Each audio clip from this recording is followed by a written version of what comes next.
I'm speeding. Speeding. 5, 4, 3, 2, 1. The world is changing faster than ever. What used to take decades is now taking years or even months. What you see right now is the illusion that people have had for many decades about the workplace being this secure place to work the rest of your life. For the first time in the history of our nation, our children will not do as well as us. We've seen our friends get laid off. We've been laid off. We've had our pay cut. People are overworked and underpaid. They seem to have less time and less freedom. They live under constant pressure. This is going to be forced. And so even if your employer loves you, they may have to cut you. There's something wrong that on Monday morning, the heart attack rate increases by 35%. Technology is accelerating, job security is declining. It just doesn't seem like the old models of making a living are as reliable as they used to be. Every aspect of our lives, there's a better way out there, but we're still doing it the old way. We live in the greatest country on the planet, and there are a lot of people sitting around complaining and being cynical. Like everyone's whining about this old model, and I'm like, why don't you leave it? Look at all this over here. Look at all this opportunity. Since so much of our lives revolve around our work and the way we make our living, many people are thinking there just has to be a better way. The biggest challenge facing our world today is not making money, is what are we going to do with all the displaced, unemployed people? People are afraid that they're going to make the wrong decision. People are afraid of the unknown. People are afraid that maybe I don't have the skills. Hey, sports fans, industrial age is over. It's dead. It's dying. That's why going to school to get a job is an obsolete idea. A steady paycheck is an industrial age idea.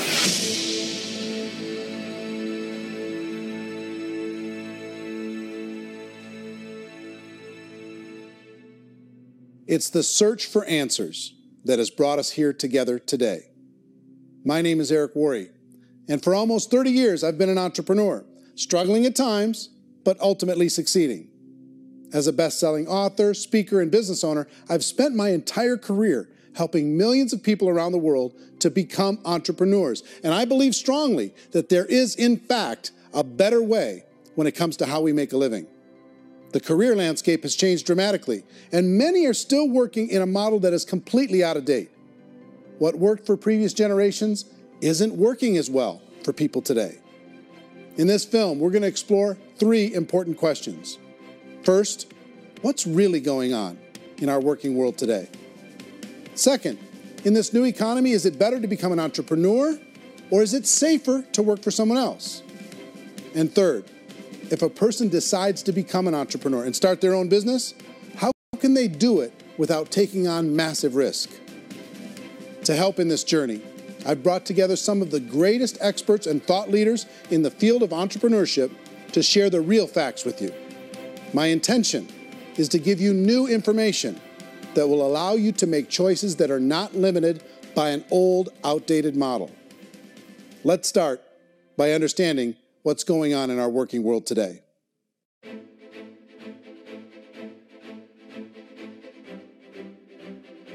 Let's look at unemployment. 30–40% of the people are honestly not working, but would be working. What our government does is if you haven't found a job in 6 months, we don't call you unemployed. We pretend you dropped out of the labor force. I've often said that unemployment, particularly structural unemployment, that's unemployment due to technological changes, is the first sign of economic growth. Think of it, 10 people live on an island. They go out every day and fish. One day, new technology shows up. A missionary brings them a net. Now, using the net, one pilots the boat, one throws the net. 2 fishermen can do all the work 10 used to. That's a 500% increase in productivity, 2 doing the work of 10, in one day. You don't have to learn a lot to learn how to throw a net instead of throw a fishing line. The island's got a big problem, 80% unemployment.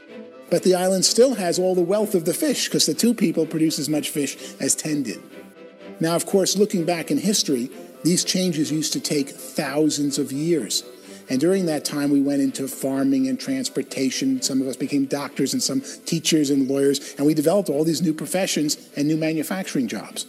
Today, these changes are occurring literally in one day when a new technological advance occurs. And we don't have the social structures to deal with it or to retrain the unemployed people. So one of the things that I think is interesting as I travel across the country and really travel around the world is the way that we work and the way we get paid for work is changing pretty dramatically. On a global basis, everything is being turned upside down because of the rapidly advancing technologies. They are eliminating many jobs, and we have been left with many people not prepared for the jobs that exist. A lot of demand in public companies was to squeeze out all the fat and to get just as much margin as we possibly could, and fat equals humans. So this idea of job security and information age is so obsolete, but it's still taught inside our school system, and that's where the problem starts. There's no financial education in the school system, and people are still trained to be employees who work for that paycheck. This is a chart on the middle class. What's happening in the middle class, those that went to school, their incomes have been coming down for years. And parents still say to their kids, go to school, get a job. Now, what happens to all those middle class people who are dropping off the ends of the chart? Well, they become what's called working poor. And this is what happens to working poor. But they say poverty is ending. Well, poverty may be ending, but working poverty is going up. And this is food stamp usage.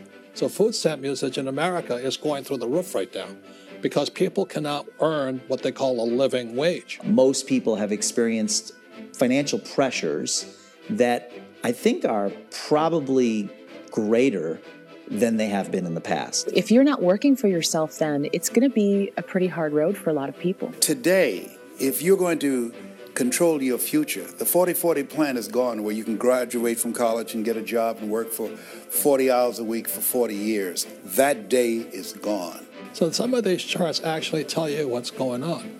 And this is a really interesting one, you know. People are going back to school because if I go back to school, I'll get a nice job.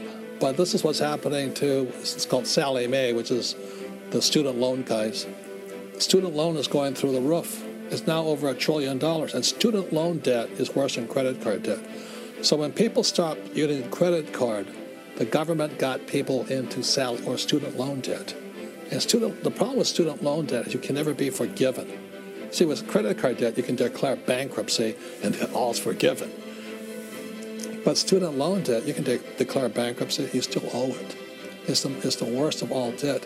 But this is the next picture. Look at this chart here. This is what's happening to wages of college graduates. It's going down. So you go to college, you rack up all this debt, but you earn less money. Now, that's not that intelligent. Average person who's been working a lifetime in America today is ending their lifetime at 65 with about $41,000 in assets. They earned just enough to survive. I think in the United States we have something like $17 trillion in debt. That's just the federal government debt. We got another 2 in municipal and in other, let's call it almost 20 trillion government. We've got 40 trillion in private debt. That comes up to close to 60 trillion. When you then add something we never had before, what you were talking about, when we look at the unfunded portion of Social Security and primarily Medicare, Medicaid, that, at the most conservative estimates from outside firms, Kleiner Perkins, 67 trillion and growing. That's more than all our other debt. There's less conservative estimates that say it's 84 trillion or higher. I added up conservatively $127 trillion in total debt. Debt is a financial drug. When you take it to excess, it's like taking a drug. Yeah, it makes you feel better, it enhances your performance, but at a huge cost, eventually it kills you. And so that's what happens. We keep doing more and more debt, and you get less and less results, just like a drug, until the debt gets so high that it crushes the whole system. That's where we're at, 8.2 times GDP. You know who I feel sorry for? I feel sorry for the person who dreads going to work, who is sick to their stomach on Monday morning, who hates their alarm clock, who gets a little glimmer of hope on a Wednesday because it's hump day and says, thank God it's Friday. And they live for those 2 days a week where they get to be themselves and they don't have to be around people they don't like, and they don't have to play the political game in the office, and they don't have to live this half life. The person that works 50 weeks a year just to be able to have the 2 weeks for vacation. And you know what happens to most of them? Nowadays, they don't have a vacation. They have a staycation. They have time off of work, but they don't get to go where they want to go because they're overextended. They've got all this debt. They got all this situation. They hate their alarm clock. They can't sleep until they're done. They have to spend most of their life in traffic. I feel sorry for that group of people because there's a better way. They just don't know it. I see this really interesting attempt at rugged individuality in a 6x8 rectangle. And I feel like you're all the same, except for the little push pins of the pictures. There's different pictures. Yours is named Jenny and his is named Sujara, but it's the same people. And this is how they are, and they're just like the zombies, and there's no joy in there, there's no fun. There's always like the wacky woman who decorates her cubicle, and that's the most she can do there. You got to give her credits, right? The wacky cubicle woman. The basis for their life is worry. I'm worried, you know, maybe I'll get fired. I'm worried maybe my company will go out of business. I'm worried I can't keep spinning the plates on paying the bills. I'm worried about how do I send my kids to college. I'm worried, what if the transmission of my car breaks? That's, you know, 2 or 3, I can't fix it. People live in a sea of worry, and it eats at them. Those signs that people held up during the Depression didn't say looking for gainful employment in a cubicle. It said looking for work. Work is what we're looking for. Job is just a unit of measurement. Work is what we're going after. It's time to look in the mirror and say, it's not the economy, it's my economy. It's my little world of where I am. I need to improve. I'm not going to wait for the economy to come back because, frankly, the economy is doing great in this country. So I'm here on Wall Street, the financial center of the universe, the financial capital of the world. This is where most people's money goes to at least be held for a time, right?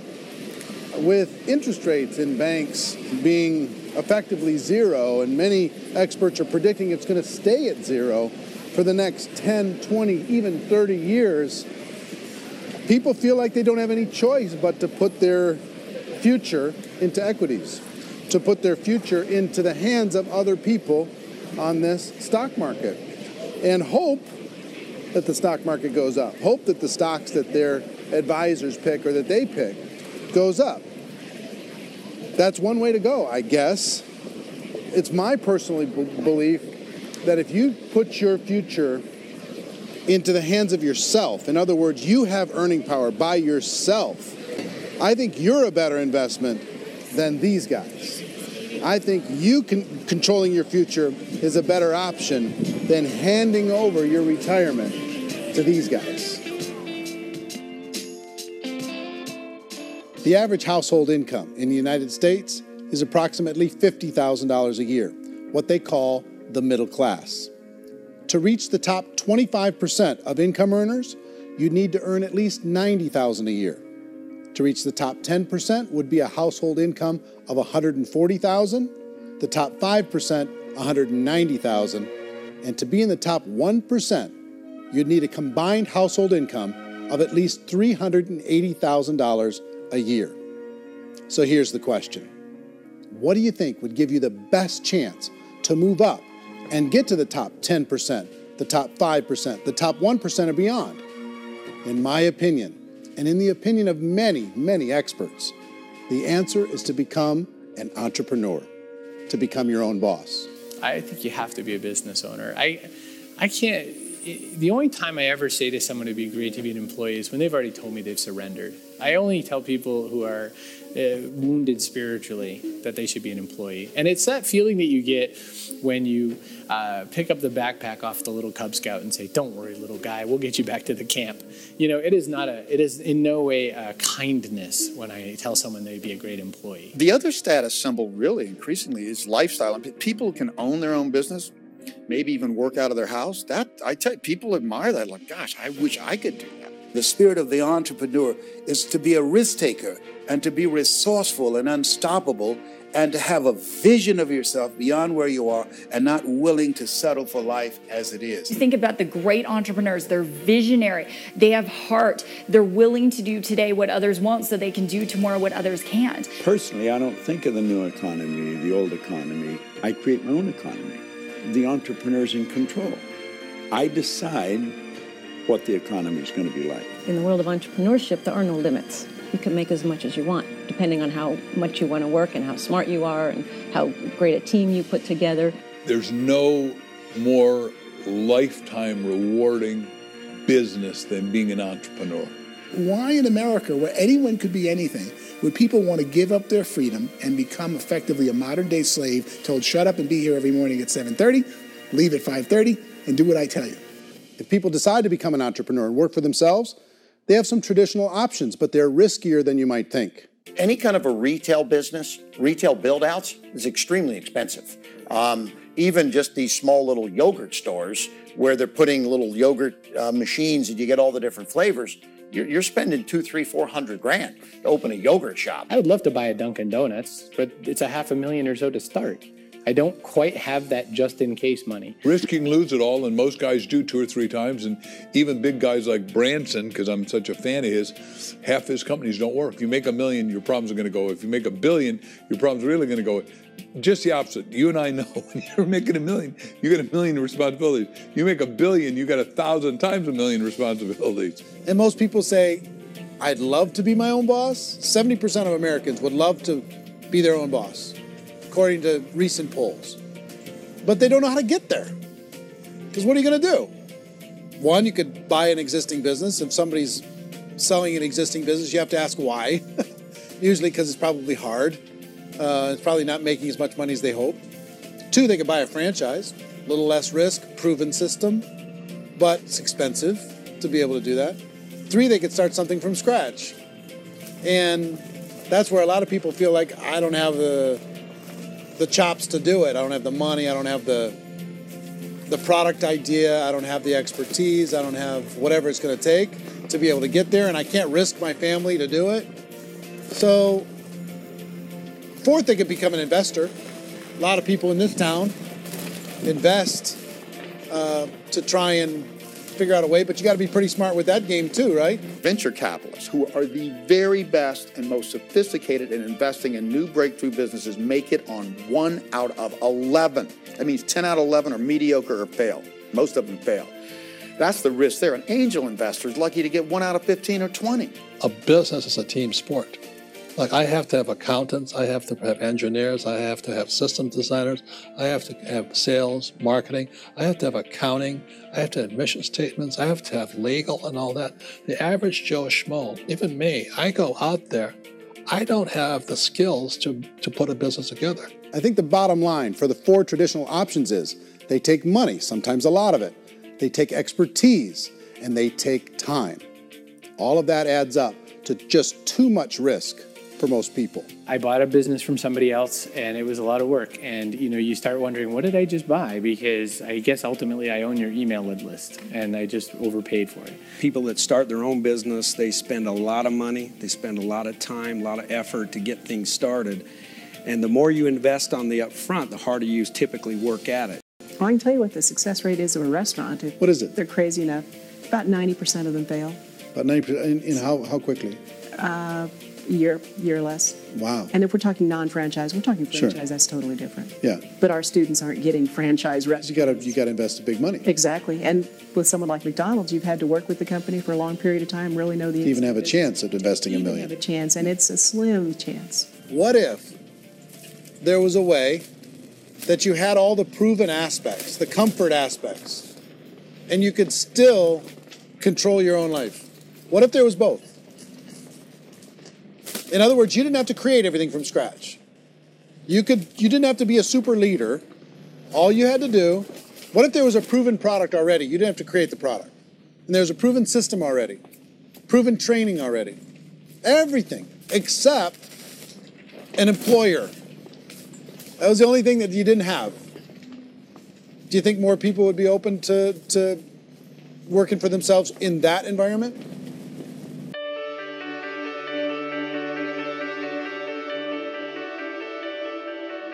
In our search for a better way to make a living, we've come to the conclusion that becoming an entrepreneur is actually safer than being an employee. And through our look at the entrepreneurial options, one particular path kept coming up from expert after expert. And I think most people will find it surprising because it's certainly a non-traditional business model. That model is for people to start their own business and become an entrepreneur through the creation of a network marketing business. Some people call it direct selling because the product is being sold directly from the manufacturer to the end consumer, cutting out the middlemen. Other people call it multi-level marketing, or MLM, because there are multiple levels of commissions paid.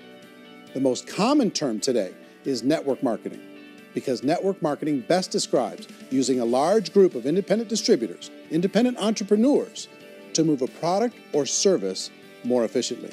So my friend here, Donald Trump, and I, we always write about the network marketing industry. And the reason we support the network marketing industry is because it really is a business school for entrepreneurs. Because most people come out of school looking for a paycheck. Oh, that's terrible. I went to network marketing like that. I think if it didn't exist, we should invent it. It is that good. I think direct selling is a great way to do business today. It's very easy to get into that industry, and you can be self-employed, be, in effect, an entrepreneur. When we see multi-billionaires adding network marketing companies to their portfolio of companies, that would be a clue. When we see people who are very famous authors and very famous business people endorsing the industry, that would be a clue.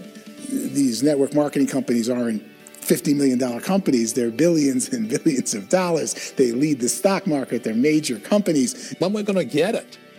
You know, and you're going to school to work for a paycheck. But if you want to be rich, be an entrepreneur. And network marketing gives you the spirit to be an entrepreneur. A traditional company will spend up to 50% of their total revenue on marketing. Network marketing companies use a different approach. Instead of having all that extensive marketing expense, they utilize a network of independent distributors to do the marketing for them. Now, why do they do this? First, because word-of-mouth advertising is so much more effective today than traditional media advertising. Second, some products need to be explained or demonstrated, and an independent salesperson can do that more effectively than an ad campaign. Third, it's completely efficient. The company only pays for the marketing of their product if a sale happens and not before. Imagine if Amazon allowed you to become an independent distributor and paid out 40% of its revenue to that distributor group. All you had to do as a distributor was recommend a product, and if a person bought it on Amazon, Amazon would take care of all the logistics, and you'd get paid for bringing the customer. Now imagine you got paid for every purchase that customer made for the rest of their lives. Well, Amazon doesn't offer this option, but network marketing companies do. 85% of all buying decisions in our society are made as a result of word of mouth or reputation. We're recommending things to each other all the time. You know, who's your dentist? Who's your doctor? Who's your lawyer? What detergent, are you using? What legal system are you using? What product are you using? We're talking to each other about the things that we love anyway. When you go into a big box retailer, you're lucky if the clerk looks you in the eye, much less gives you any detailed or accurate information about what you're purchasing. So, of course, this personal information, this education coming from a friend, a neighbor, a relative, or even a stranger, but one who has experience with the product is extraordinarily valuable. As a matter of fact, network marketing can educate consumers probably better than any other form of marketing. It certainly can do better than advertising because advertising usually has a certain hype to it and you can only get limited information. So, network marketing trumps advertising. If you were a typical sales company and you wanted to sell $1 million a month worth of product, you might go find 100 superstar salespeople. The quota would be $10,000 a month. So network marketing as a distribution system just flips the numbers. So we use 10,000 happy, raving fans of a particular product, and we don't concern ourselves so much with how much product each one of them individually sells. If they sell just $100 or $200 a month, and there's 10,000 of them, you're selling $1 million to $2 million a month worth of product. And that's the best way I can explain how network marketing works. This is the marketing arm of the company. There's not money being wasted on bricks and mortar. There's not money being wasted on inventory that's sitting stagnant somewhere. There's not of employees standing around that don't have customers. These are people that are going to connect with customers. These companies allow people to become independent distributors for extremely low cost and with no minimum time or sales quota. Essentially, they own their own business and can provide as much or as little sales as they choose. In other words, the distributor gets all the benefits of traditional business ownership without the risk. The advantage of network marketing is the ease of entry, the low risk, and the low startup cost, because almost everything else has very high risk. You can get in for a minimal investment. You're buying into a system that's already been proven, products or services that have been proven to work. The keys to network marketing is providing an opportunity for the masses to get involved, providing an opportunity for the average person who doesn't have the resources to start their own business. All of this so far is fairly straightforward, but network marketing offers another benefit. And it's this benefit that makes it so interesting for entrepreneurs. Network marketing allows a distributor to build their own network of other distributors and then compensates them on the sales created by that entire group. Direct selling is, at its base, very simple. It's the sale of a product or service to an individual on a face-to-face, one-on-one basis, just the way we're talking right now. But there's an important element as well, and that's the offering in conjunction with that sale of product, the offering of an opportunity for someone to make something of themselves. No matter what your social status is, no matter what language that you speak, I mean, look how many unbelievable people are becoming successful that speak every kind of language out there. What an awesome gift to give the world. Instead of having to work your way up in a system and prove that you could be a sales manager, they just decided everybody can be a sales manager. Everybody gets to build a sales team from day one. And so what that brought into the system of growth as a direct selling company is the concept of compounding or geometric progression. Because now you can actually grow a sales force very quickly because everybody is enrolling people in their own sales force. People who are like, oh, this is weird, I'm building a sales team, or what do you think you do at a regular company? How do you think a regular company works? Network marketing is the only industry that doesn't say your past determines your future. It looks at your past and says, okay, now what can we train you to do so you can have a great future? Every other employer out there wants to exploit you for what you already know, not teach you something new. Network marketing has the potential to save the United States and the world, because it's going to teach people not to be employees, but to be entrepreneurs.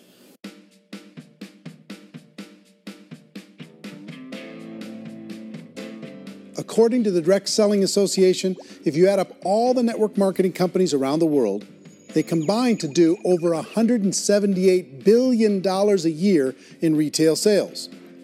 To give you an idea of how big that really is, the NFL, the National Football League, does approximately $9 billion a year. The music industry does a little more than $16 billion a year, and the movie industry does about $80 billion a year. Using a conservative average, network marketing companies pay their distributors about 40% of that $178 billion in the form of commissions, which adds up to more than $71 billion a year. That's almost $6 billion a month. It's almost $200 million in commissions every single day. So it's certainly working, and people are making serious money in network marketing. With the growth of the direct selling industry over the last 10, 15, 20 years, we've seen a broader understanding of the channel. We have seen more and more people getting involved in the business, so our penetration in the marketplace has increased, and thus the understanding in the marketplace of who we are has increased. And we've seen non-direct selling companies look at the direct selling model and say, something's going on there. People are making money. Companies are being profitable, individuals are being motivated, product is being delivered to market. Maybe we should explore this. Some people think only the people at the top make money. Well, let's take a look at that as well. In the network marketing profession, there are roughly 500 people in the world who earn over $1 million a year. If you round that number up to $2 million a year, that adds up to about $1 billion a year. That takes the $71 billion paid out each year down to $70 billion. So where does the rest of the money go? The vast majority goes to part-time people making anywhere from a few $100s a month to many thousands of dollars a month. It goes to people who choose to make it a full-time career move and earning even more than that. Every day, people are using the money they earn through network marketing to pay off debt, have more fun, and improve the quality of their lives. Everyone I know in network marketing has been doing that since the 50s. They go to work when they want to go to work. They stop working when they want to take time with their children to have a leisurely breakfast and discuss issues and drive them to school. They go back to work when they get home, wherever they're working out of. The biggest thing that I've seen is people that have become much happier in their life. MLM has probably made more millionaires of more people in more countries, and I've spoken to them in 67 countries, than any other single form of business, starting from nothing. If they have a choice between working a job for the next 10 years or working a network marketing business for the next 10 years, the result of working the network marketing business will be better. A lot of people within the industry go on and make this a career and do extremely well at it. Network marketing has been nothing but good for everyone I know that's been involved with it because they did it seriously and they played full out and they've been very successful. It's been a constant barrage of success stories and people showing off stuff they got as a result of it. How many people are involved? Approximately 16 million Americans and 96 million people around the world are currently participating in network marketing. And in a recent poll, 82% of those people report a good, very good, or excellent experience with network marketing. So people are happy.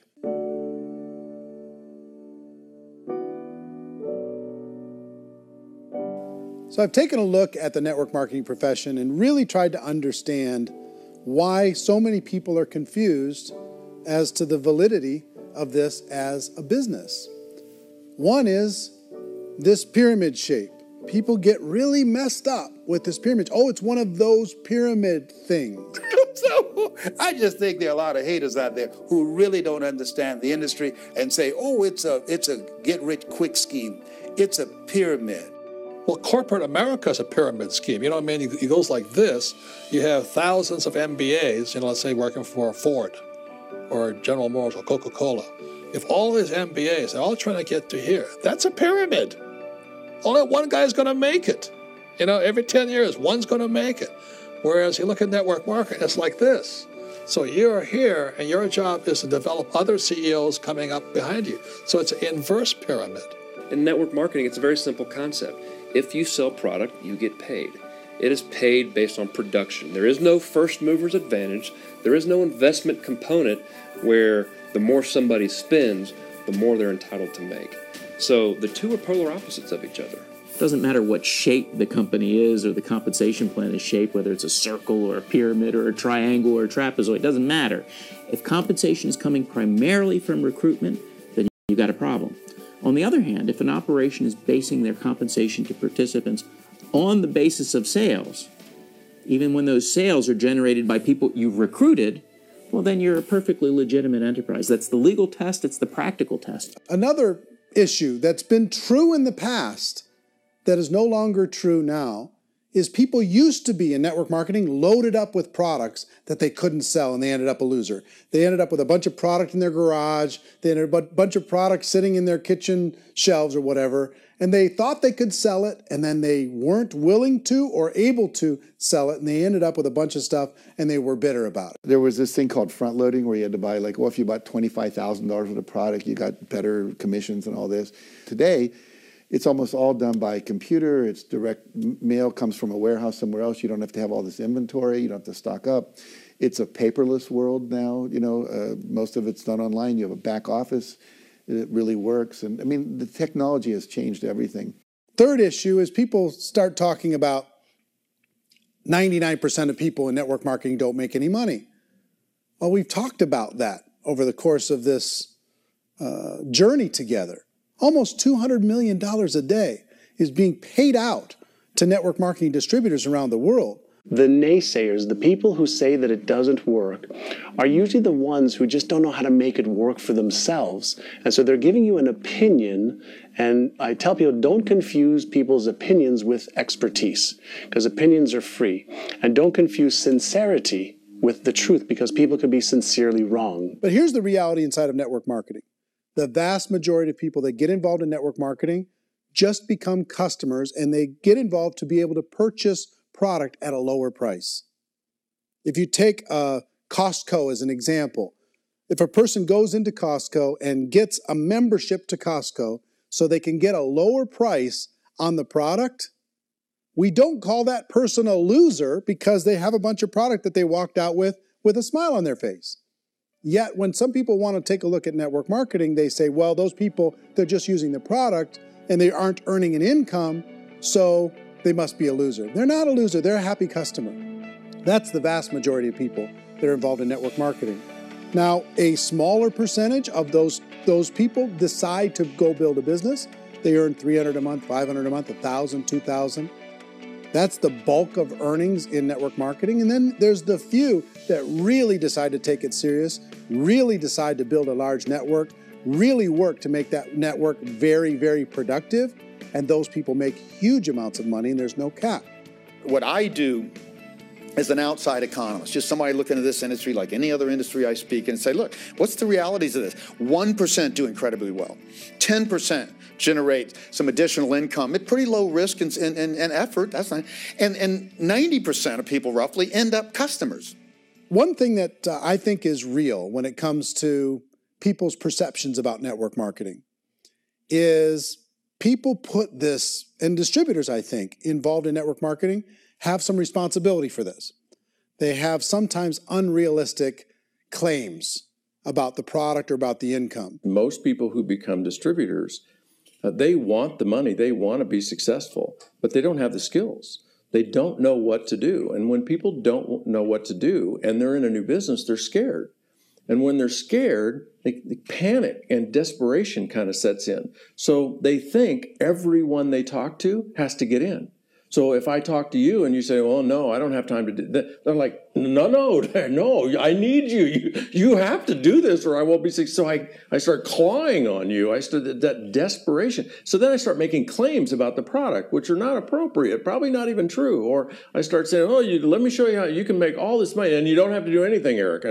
And so you just totally misrepresent the opportunity, and you're clingy with people because you think you need everybody to be successful, and you don't. You know, one of the messages that I try to deliver most forcefully to companies as well as salespeople in direct selling is that you don't have to overpromise. The reality is in network marketing, there's a lot of hard work involved. There's a lot of effort. You're going to have to develop yourself. It's a business like anything else. It's going to take some time, but in my opinion, it's better.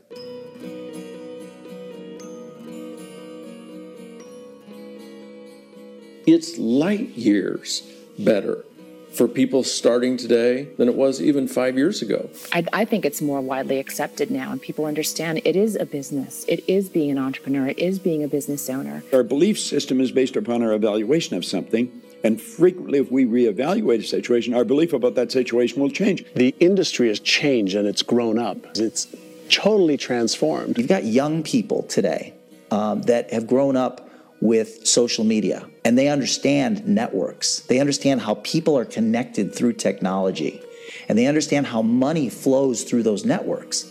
So when they see network marketing, they don't see it the way their parents saw it. And we've all learned, the larger industry that you represent, has all learned from those mistakes and flaws and errors that have happened early on. Early algorithms didn't work the right way. That's all fixed. It's like when they design a computer program, they design the program, then they run it, and then they go back through and they debug it. The MLM industry has been debugged. This is the day of being virtual, being able to run a business from your mobile phone. I mean, it's incredible. Companies are getting smarter. They're implementing more consumer protections. They're implementing more compliance training. They're doing more with respect to product research. If you do get involved and you make purchases of inventory, even on a voluntary basis, if you decide that this business is not for you, you can leave and have that inventory repurchased by the company. There's no other business that offers that kind of protection on a voluntary, self-regulatory basis.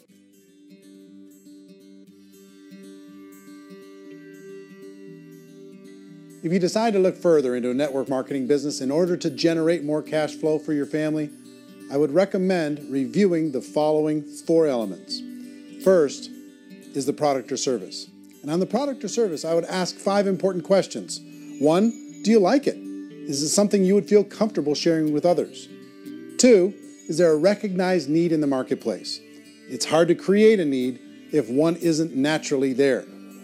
Third, Does the product meet that need? Does it solve a legitimate problem for consumers? And fourth, is it priced to sell?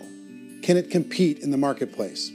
And fifth, is it priced for profit? Is there enough margin for the company and the distributor to be able to generate income for the long term? If you can answer the questions on the product to your satisfaction, the next element to consider is the company itself. Is it well run? Do you believe in the founders or the management team? Do you feel they have what it takes to go all the way? See, it doesn't matter how good the product is if the management can't take care of the company. Good management can change with the times. They can handle adversity. They can make good decisions. Make sure you choose a company that can serve you for a long time. The third element to consider is the compensation plan. And with that, there are three important things to look at. First, a brand new person needs to be able to generate some money fairly quickly. It may be an obvious reason, but you can probably imagine the ripple effect of a distributor getting involved and having even a small victory fast.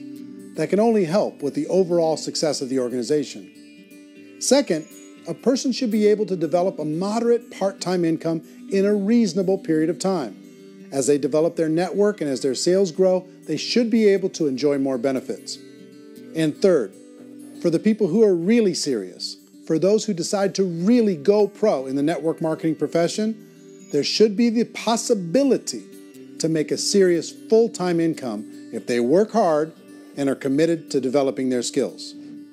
If you're comfortable with the product, the company, and the compensation plan, the last thing you should look at is the support that will be made available to you. Does the company have a website? Does it have a solid online reporting tool? Do they have comprehensive training available? Do they host events to help you build your business? If you decide to do this, what kind of a support system can you plug into? Choosing a network marketing company is a personal decision. But evaluating the four elements of product, company, compensation plan, and support is a great place to start. Is the company promising that you're going to get rich quick or that you can make a lot of money without a lot of effort? That's a red flag. Is there a product that you really believe in that you think can be sold? Or are you being told by salespeople or the person who's trying to recruit you or by the company itself that don't worry about the product, all you have to do is recruit other people into the business? Red flag, warning sign. If you're hearing that, take a second or even a third look. Get to know the customers, the products, the business, have some success, and see where the opportunities might take you to move up in the organization. You want to find out how concerned are they about my education, my training, and my development? Is there a space for me to grow? Most important question. Learn everything that you can about the product. Make sure it's something that you believe in, and learn everything you can about the industry and work that system. You have to be very passionate about whatever that company is doing. I would get involved. You can always test drive anything, the product, the service, the community, and then lean into it a bit. If it feels good, then lean into it a lot. Behind me is the Lincoln Memorial. And this is a place where Martin Luther King Jr. had his famous "I Have a Dream" speech. And at that speech, he talked about his dream for equality for everyone around the world, and that's a noble dream. But I think more people need to remember what it was like when they were kids and the dream was still alive in them. Before it got beaten out of them by reality, by this paycheck, by these responsibilities, and by having to live for this job to pay the bills. I think people need to remember that, go back to that. Once they know that there's a better way, I think their future is going to be much brighter. They can live a better life.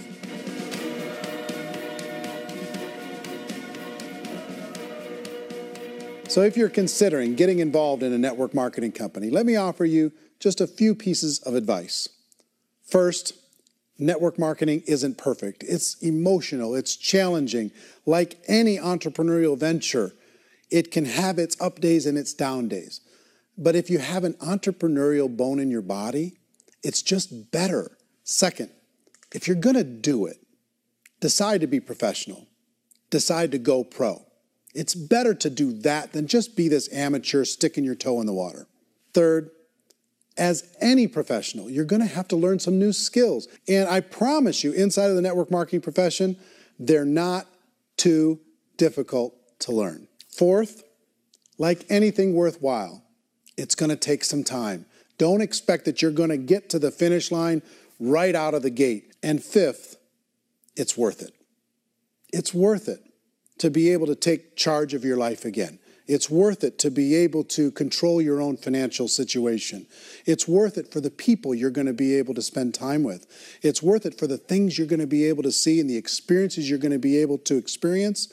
It's worth it for the causes you're going to be able to contribute to, the lives you're going to be able to touch, the customers you're going to be able to help, the friendships you're going to be able to develop. I promise you, it's worth it. Remember, most people are searching for answers just like you are. But I do have to tell you the catch to network marketing. If there is a catch, if you want to understand this from an emotional point of view, people say, well, it sounds too good to be true. It's not, it's hard work. But here's the catch. Most people still don't understand it. So you're going to have to endure the loss of social esteem from ignorant people. The uneducated will think less of you. Now, if you can handle that, you're on your way. If that's going to destroy you, you know what? Entrepreneurship in general probably isn't in your future. If you can face that catch, you can become unstoppable. I want everyone to really contemplate this if they're not in network marketing. You're in a job, you probably have a mortgage, you have rent, you have debt, whatever's going on. You're in a prison. You work just hard enough to keep them from firing you, and they pay you just enough to keep you from quitting. Come on! I've been there, done that, and bought that t-shirt. In network marketing, if you run into failure, it's really just a homework lesson for yourself. There's no one to blame. You really have no excuse not to be successful. You just don't. People don't want to hear that, but there's so much available to you. If you want to be a good network marketer, be a student to the people above you, be a fellow traveler to the people on the same level, and be a teacher to those below, and know when it's appropriate to do which. People who are not afraid of asking people to buy things, or not afraid of persuading people with a chance they may say no, these people own the future. Nothing happens until something moves. So you got to go move, you got to go do something, or nothing's going to change in your life. In the beginning, you're going to do a lot of things that you don't get paid for. But as you go down the road, you get paid for a lot of things that you don't do. And your job is rehabilitate the spirit, the entrepreneur spirit in all of us. Get it back. Either give it a strong yes or a strong no, but no wishy-washy, dilly-dally stuff in the middle. There's dreams and there are nightmares, but I believe that the biggest nightmare of all is when you don't pursue your dream. You're going to see some monumental growth in this profession. It's an exciting, exciting time to be involved with the network marketing profession. The next 10 years, I see just exponential growth. When that tipping point comes, it's not a matter of asking somebody, have you ever heard about network marketing? You're really asking them, which company are you building your wealth in? We are here to fix the world, to improve relationships with other people, to improve other lives. And the real reward comes as an entrepreneur in any level from teaching somebody something and watching them soar. There is no greater reward.